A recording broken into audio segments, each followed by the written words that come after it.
Hello, students. Myself Rakesh Kumar Meena, Assistant Professor in English at Government College Rajgarh. In this video lecture, I will teach you the detailed summary of the poem Elgey written in a country churchyard, composed by Thomas Gray. Thomas Gray's Elgey, written in country churchyard, belongs to the genre of elegy. An elegy is a poem written to mourn or lament on the death of a person. He wrote this elegy in the year 1742 and published it later in 1751. He wrote this poem after the death of his friend Richard West.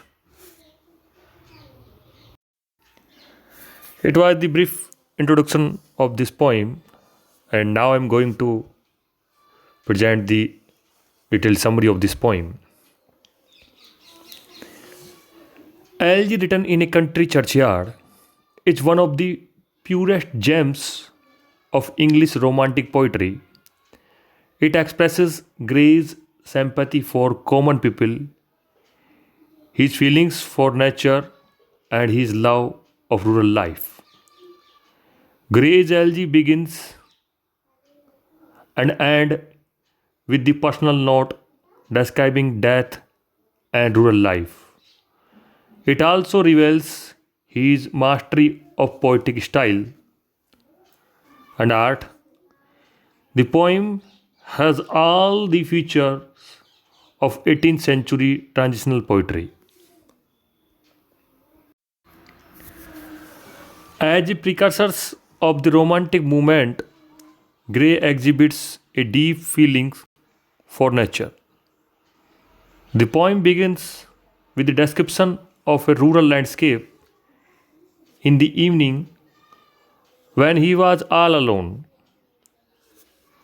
The readers can see a glimmering landscape. The poet also tells us about the sounds which break the silence. The sounds are those of beetle and of ships' bells. After that, the writer gives us a detailed account of the country churchyard where the rude forefathers of the villagers lie buried. They will no longer be awakened by the morning breeze or by the sounds of the birds. Gray's interest in the uneventful life of rustics is the chief feature of pre-romanticism. The poet praises the villagers' humble life and achievements in this poem. Ambitious people should not mock their useful work, their simple everyday joys, or their obscure fate. Nor should the grand man condemn the brief and simple history of the poor people. The life of the humble rural folk has his own value, dignity, and usefulness. The obscure graves in the country churchyard make the poet think about life and death.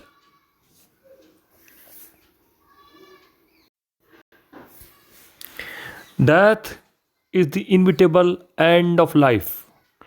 The powerful, wealthy, the proud, and the great must all die. All the advantages that beauty and wealth provide will also perish. All parts of glorious life ultimately lead to the grave or death.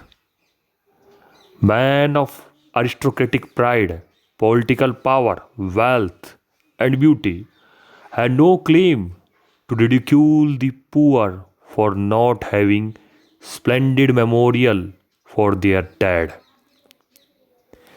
Neither the urns inscribed with the history of the dead, nor the life like bust can bring life back to those who are already dead or passed away.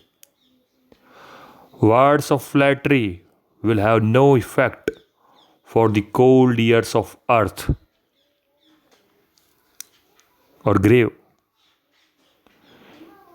Gray says that some of the rustics who lie buried in the country churchyard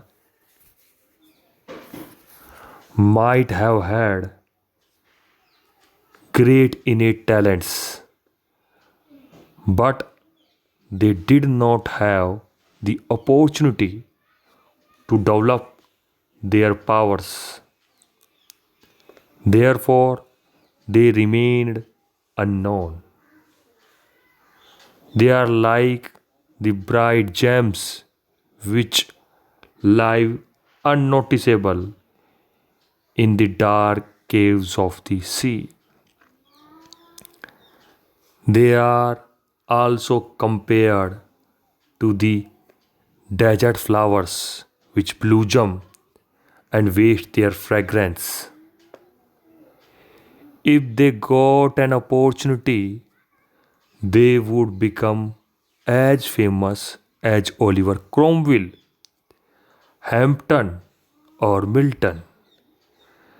They could have made unique achievement and brought prosperity to their land. Their rural background prevented them from developing their innate talents. The humble circumstances of the villagers have some advantage too. They prevented them from committing savage crimes.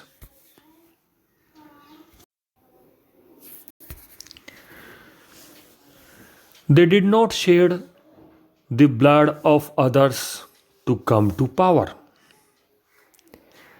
They are not sycophants to lead a luxurious life.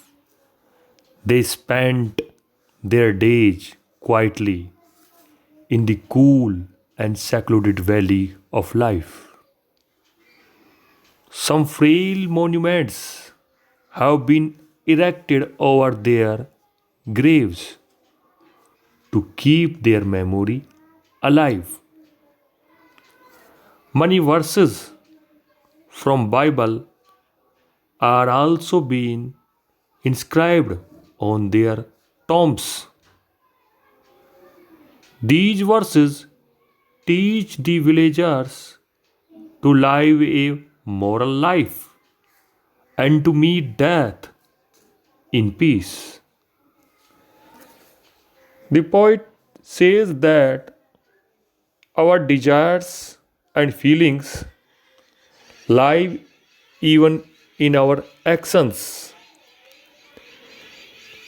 Gray here expresses common human sentiments in fine poetic language. The Elgey is suffered with the personal feelings. The poem begins and ends with a personal reference. Although the general theme of the poem is death and rural life, at the end of the poem, the poet envisages his own death. He composes an epitaph to be inscribed on his tomb. The epitaph gives an authentic account of his character, life, and temperament. The poet describes himself as a young man who is unknown to fame and fortune. His generosity was great and he was sincere in good heart. Heaven compensated him for his wish. It is a vivid and memorable portrayal of the poet.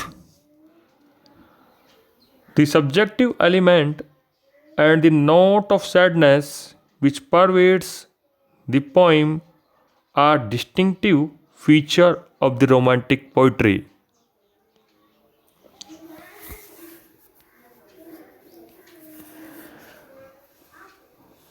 With this, it is the end of this